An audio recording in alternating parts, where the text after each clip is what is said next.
O ensino de empreendedorismo para crianças. Grupo 7, um trabalho realizado por Edna Maria Mendonça Jacarelli, Fábio Gianfratti, Lorena da Rocha, Fabrini Mara Fernandes, Graziele Ricelli Cardoso Beckdorf e Laura Briano dos Santos Batista.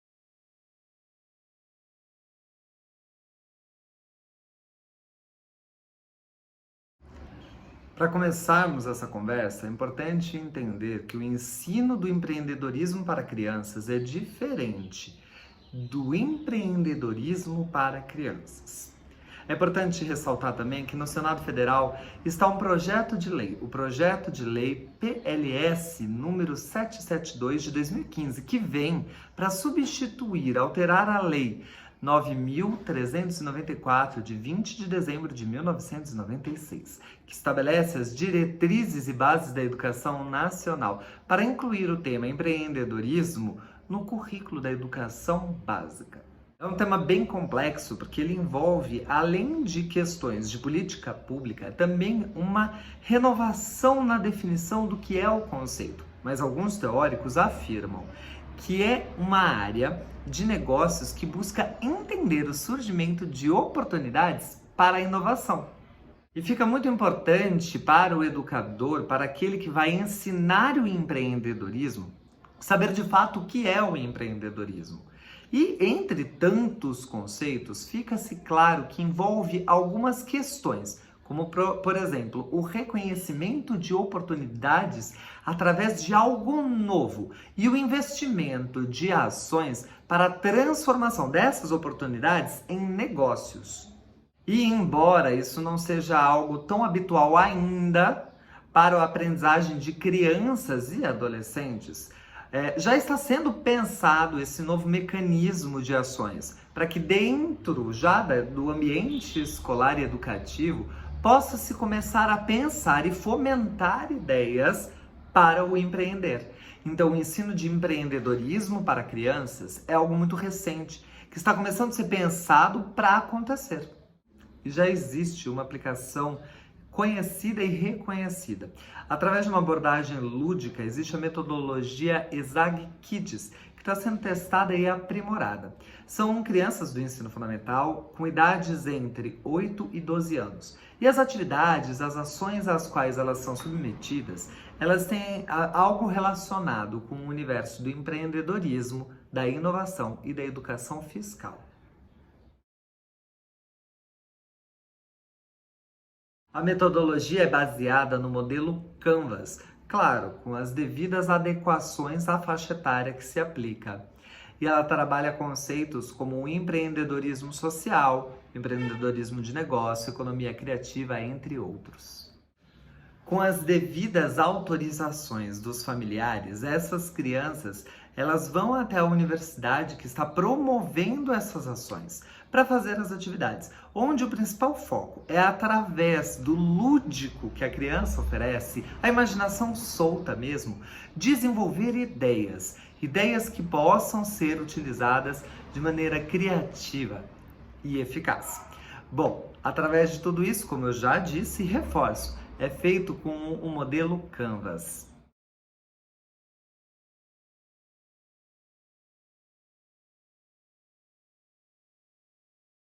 Uma importante ressalva também é a gente entender que a Base Nacional Curricular, a BNCC, já vem trazendo o termo empreendedorismo dentro da sua formulação.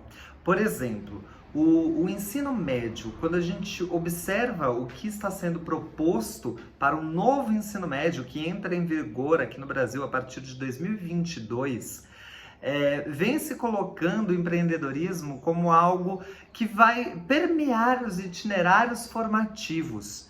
Então é algo que já está sendo colocado e pensado para transformar já os jovens nesse jovem com um olhar empreendedor. E é perceptível esse olhar cuidadoso, porque dentre as finalidades do ensino médio na contemporaneidade, dentro da BNCC, já vem elencado coisas como proporcionar uma cultura favorável ao desenvolvimento de atitudes, capacidades e valores que promovam o empreendedorismo, como, por exemplo, a criatividade, inovação, organização, planejamento, responsabilidade, liderança, colaboração, visão de futuro, assunção de riscos, resiliência, curiosidade, entre outras. Convivemos com tantas transformações sociais e com um mundo frenético de informações atrelados à questão da tecnologia, que a questão do empreendedorismo se faz muito mais importante ainda hoje. Existe muito espaço atualmente para empreendedorismo individual em todas as classes sociais. Por isso que cresce a importância da educação financeira e de compreensão do sistema monetário, dentre outros aspectos que envolvem essa busca e esse estudo do empreendedorismo. E é dentro das competências e habilidades no eixo de ciências humanas e sociais aplicadas que nós encontramos a questão do ensino do empreendedorismo.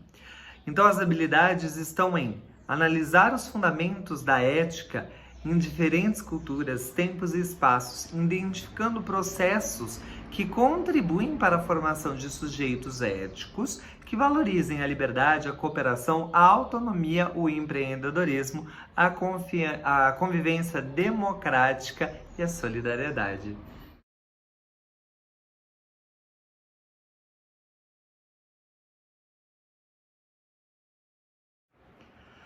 O ensino do empreendedorismo às crianças está muito associado à ação do educador. E para isso, alguns estudiosos declaram que é fundamental para que isso ocorra um estado de resiliência, que é a capacidade de resistir e crescer na adversidade. Muitos teóricos, muitos pesquisadores atrelam a questão da ensinagem, da aprendizagem, este fator da resiliência, onde está muito associado a 3 básicas etapas de identificar corretamente as qualidades componentes, aquelas características que somadas podem residir na resiliência, compreender o modo como as qualidades se articulam e também estruturar estratégias de intervenção que favoreçam interações sinergéticas entre os componentes articulados. Bom, o campo perceptual do resiliente pode estruturar-se em torno de 3 eixos básicos: o eixo da relação consigo mesmo, o eixo da relação com a sua circunstância e o eixo da relação com o tempo. E a incorporação dessas habilidades permite ao educador perceber e sentir com nitidez as dificuldades da aprendizagem, fazendo assim o estudante, o aprendente, muito mais sensível nesse processo educativo.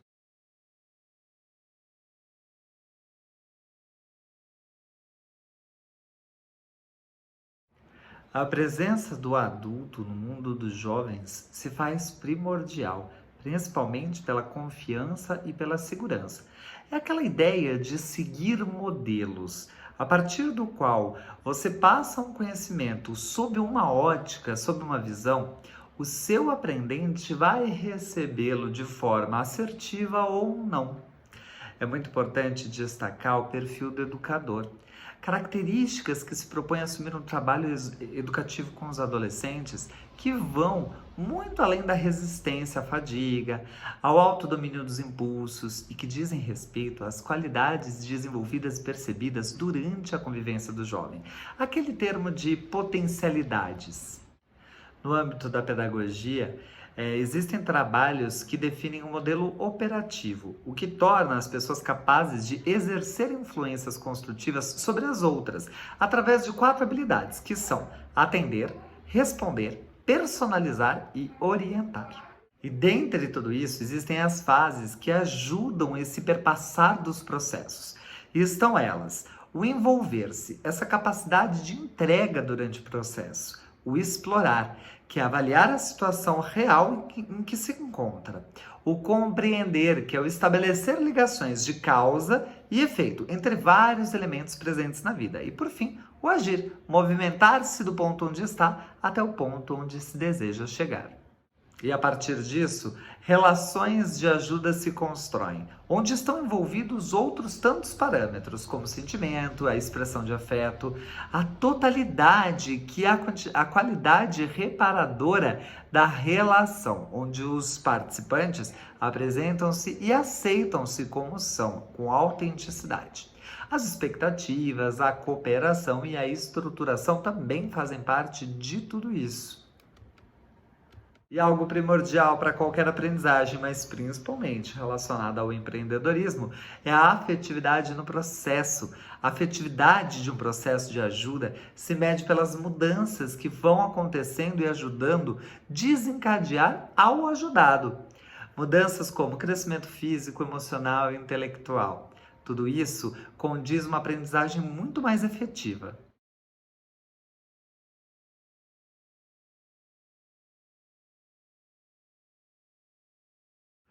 Outro caráter fundamental para o ensino de empreendedorismo para crianças é desenvolver nelas o protagonismo. O protagonismo desde a sua primeira infância, deixando com que ela, criança ou adolescente, propicie momentos autônomos, buscando sim a sua individualidade para conseguir contornar situações. Nisso, no caráter mais amplo ou também apropriado ao tema que estamos discutindo. E outra parte fundamental para o ensino do empreendedorismo é sair somente da teoria e ir para a prática. Então, 10 características do comportamento empreendedor ficam evidentes para esse momento. A busca de oportunidades e de iniciativa, a persistência, enfrentamento de riscos calculados, a exigência de qualidade e eficiência, o comprometimento, a busca de informações, o estabelecimento de metas, o planejamento e monitoramento sistemático, a persuasão e rede de contatos, e a independência e autoconfiança. E para desenvolver essas características nos nossos alunos, o foco do trabalho é dar uma oportunidade para o desenvolvimento desses comportamentos, através de atividades planejadas e uma sequência didática bem elaborada. Essas atividades vão buscar com que os nossos alunos se aprimorem e identifiquem oportunidades e ajam de maneira planejada para poder alcançar os seus objetivos. E dentre as estratégias e as possibilidades, aparece então o plano de negócios. E por que pensar na aplicação de um plano de negócios para a criança? Claro, sempre respeitando a questão das faixas etárias. Porque eles desenvolvem estratégias onde almejam alcançar os objetivos em comum. Planejam etapas para a montagem de um empreendimento. Avaliam o planejamento realizado com foco na qualidade e na eficiência e utilizam diferentes estratégias para situações problemas.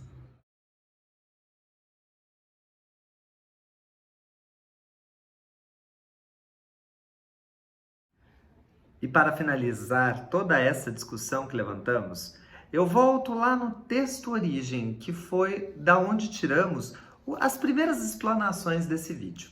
E, para tanto, coloco algumas reflexões.